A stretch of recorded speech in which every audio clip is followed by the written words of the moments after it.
watching the Afia Morning Show live from the coast city of Enugu, Nigeria. To say thank you once again for joining us. This is where we take regional stories, and today we begin in Abia State, where a family of 5 kidnapped on Sunday evening and later rescued in Isiala, Ngwa, North Local Government area of the state, has recounted their ordeal, which raises fresh concerns about both security response and access to emergency medical care. The victims say they were refused treatment at a hospital in Umuodeche after being rescued from the bush. Meanwhile, police and community members differ on the rescue operation. Afia TV's Deputy Chief Correspondent, Emmanuel Wazwe, visited the community and filed this report. A Sunday evening journey from worship to home turned into a nightmare for Mr. Ifeanyi Alexander, 53, his wife, Eunice, 49, their only son, 14-year-old Bright, and the man's twin nephew and niece, Mathew Innocent and Ugochinyere Innocent, who are both 17 years old, as they were ambushed by suspected Fulani herdsmen in their community just a few meters to their home at Umuodeche-Nsulu in Isiala, North Local Government area of Abia State. This was the family's means of transportation, a tricycle with a shattered windscreen and personal effects of the family, depicting the horror they must have been in. Although Miss Alexander managed to escape during the chaos, despite sustaining injuries, his wife and the 3 children were not that lucky, and so were taken into the bush by the assailants. I should be to 7 or after 7. So after that Queen's Estate, when I cross Queen's Estate, approaching on the light, and now since they use stick cross road, I said, why this stick? It's like this community, they have started a guide. Maybe they are guiding. If they are guided, where are they? I didn't see anybody. Getting there to slow down, there are 8 of them with their stick and their knife, machete. So they come, they say, guy, where are you from? And now through their intonation, I observe their herdsmen. I say, I need that one can carry kakache. The other one said, no, they use ours. I say, no. This person now, the other one now speak, I speak, I was back. The other one say, no be ours. They come put their very sharp light. As he put that light, I observe one person. I said, that was, hey, he said, you know me, no be ours. That was when they break my windscreen. Carry stick to hit. Already I don't come down. They were around me. They don't want me to make move. As he was in one hit, the other one push. I come down, push that one. As I hit him, he lose control. He hit me stick at the hand. Hit another one. I take off. They follow me. So as they follow me, we drag again close to bush. I see one cut. He cut and he did not get me. I move. They follow me.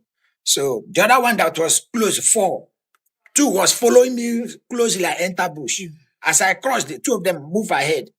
At a point, they were looking for me. When Afia TV visited the family at Umuodeche-Nsulu, the wife's birthplace in Umuodeche South Local Government area, where they had taken refuge pending medical treatment, the extent of their injuries was visible. As for Mrs. Alexander, her body was simply a roadmap of pain. Her upper arm, back, and palms all bore troubling injuries from machete cuts and swellings from heavy sticks. Her husband and the children were not spared from the injuries.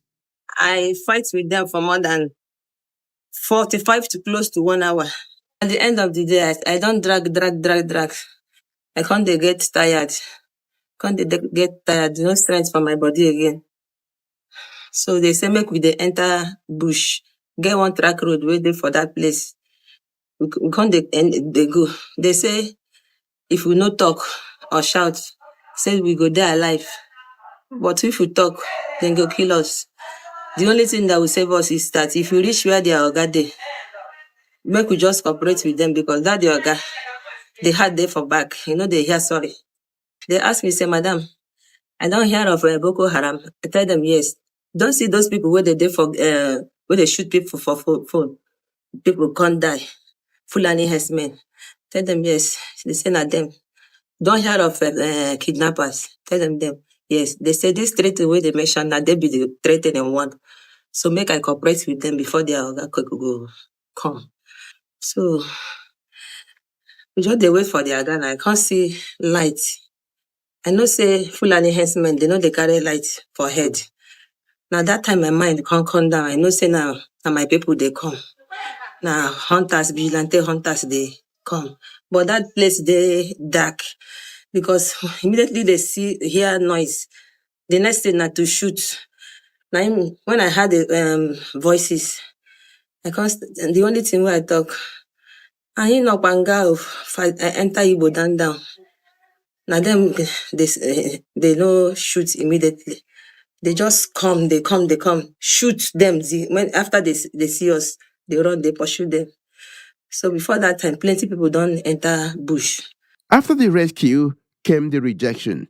The family alleges that a hospital in Umuahia declined to treat them, saying it did not want to be associated with any incident involving suspected Fulani herdsmen. So they say card is 10,000 naira per each person.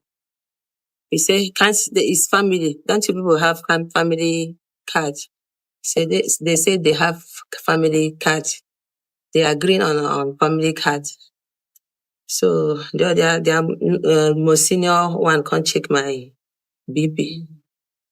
Don't tell me anything about my BP. So we are waiting for the doctor. The next thing I heard is from the nurses that the doctor said that as long as it's Fulani herdsmen, listen, that they will not take care of us, that we should go. Tell me the name. Good Shepherd. Good Shepherd. Opposite Golden Guinea. Opposite Golden Guinea. In Umuahia. Yes, sir. From Umuaja to Olokoro in Umuahia South, I traveled to Umuodeche-Nsulu in Isiala North local government area in search of the members of the Vigilante. Mr. Alozie Elijah heads the Vigilante in Umuodeche. He led the rescue operation. So, dịka onye isi ndị vigilante ndị achụ metụta crime ebilere m kpọtụsi ndị mụra wele abụ ndị akwụ darụ ọrụ si welekwa na hwe ndị emere kpọtụkwa ọnụmara obodo ndị ọdọ nọ anyị gburugburu dịka Umuogu, Umeze, Mbaose, Agburuke, Ụbakala, Umosu, Ikputu, Umuode, Nzarogo nwee ike ịbịa. Then anyị mbara ọhịa gaa chọwawe Chineke emekwa na amara anyị anafta ndị ahụ eji ndị ke njiwe eji mbara ọsọ. Ndubisi Elijah, an eyewitness to the rescue mission, recounts how neighboring communities contributed their vigilantes to go after the kidnappers. Ma ndị Umuogu, ma ndị Umeze, ma ndị Ikputu, ma ndị Ọbaha, Ububo, Umosu, kpọọkwa ndị Ọbakala, la ndị Amakama, la ndị Ụmụachata, obodo niile mba juru l'abalị. Wajụ ọnụmara ka abịala, ihe mbụ mmadụ abịa ọhịa, ndị nji machine, ndị nji moto abịa ọhịa, ada agbagharị ihe niile. Otu Chineke ndị esi eme ebere.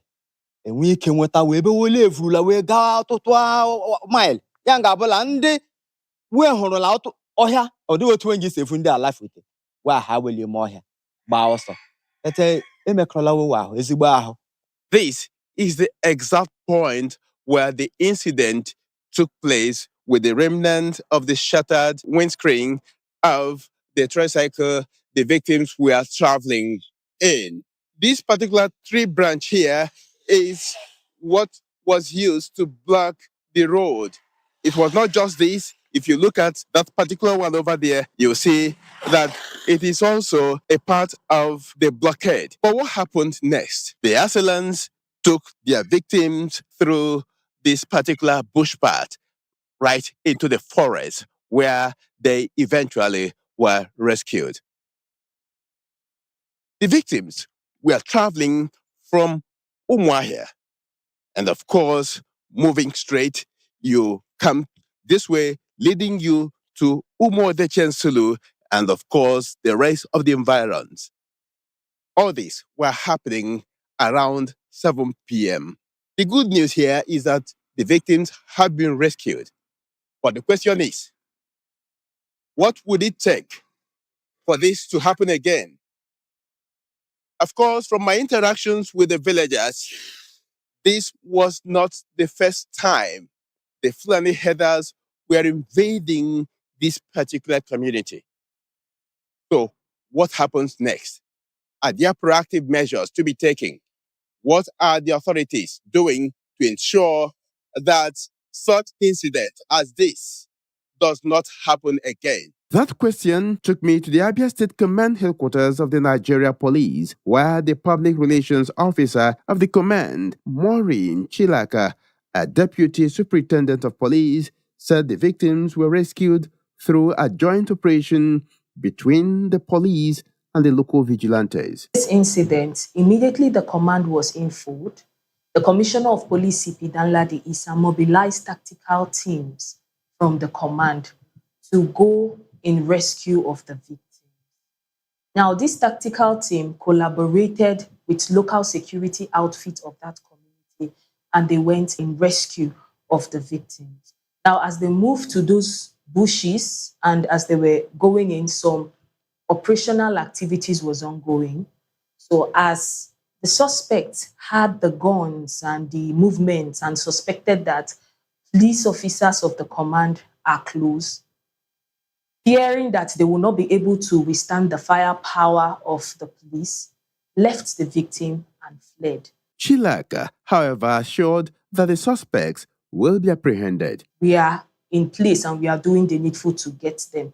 So we are working and we will definitely get them. However, her claim on the rescue is disputed by another eyewitness, Mr. Chijindo Agomo, who insists the vigilantes acted alone. It was exclusively done by the villagers.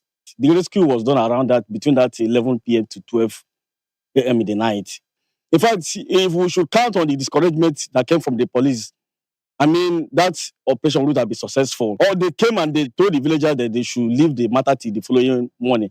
So how can somebody that was abducted within an hour 6 and you came to the scene, standing on the road, discouraging the villagers to leave till the following morning? Along within that, between that mortuary and that Queen's Estate, that was where the crowd was, and that was where the police came and met the community people that came.